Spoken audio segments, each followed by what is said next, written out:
ఆంధ్రప్రదేశ్ రాష్ట్రంలో సార్ రేపు నుంచి ఇల్లు ఉన్న వాళ్ళందరూ కూడా ఈ ల్యాండ్ టైటిలింగ్ ఆఫీసర్ దగ్గర సెక్షన్ 64 చెప్తారు. నాకు ఈ భూ ఉంది అని సెక్షన్ 7 ప్రకారం వెళ్ళి నోటిఫికేషన్ ఇచ్చిన తర్వాత వెళ్ళి పేపర్లు ఇస్తారండి. వెళ్ళి కనుక తెలియపరచుకోకపోతే లేదా అతను ఇచ్చిన సమాచారం కనుక అతను తప్పు అని కనుక అనిపిస్తే వాళ్ళకి 6 నెలలు ఆటోమేటిక్ గా జైలు, 50,000 రూపాయలు ఫైన్. ఇంకోటి సార్, ఇప్పుడు దాకా ఇల్లు కొనుక్కోవాలంటే సెక్షన్ 50లో చెప్తారు రిజిస్ట్రేషన్ శాఖ మీద వీళ్ళకి పూర్తి అధికారాలు ఇచ్చారు.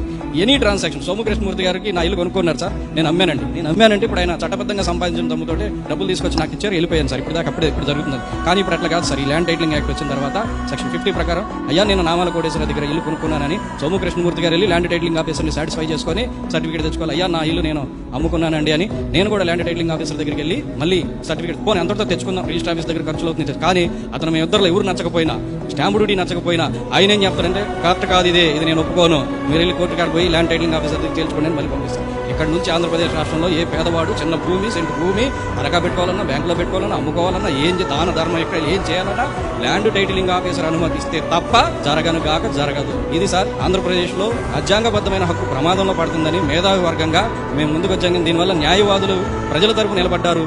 మీరు మా తరపున నిలబడాలని కోరుకుంటున్నాం తప్ప మీరు మొట్టమొదటిసారిగా మా తరపున నిలబడ్డారు. ఈ అవకాశం ఇచ్చినందుకు ధన్యవాదాలు.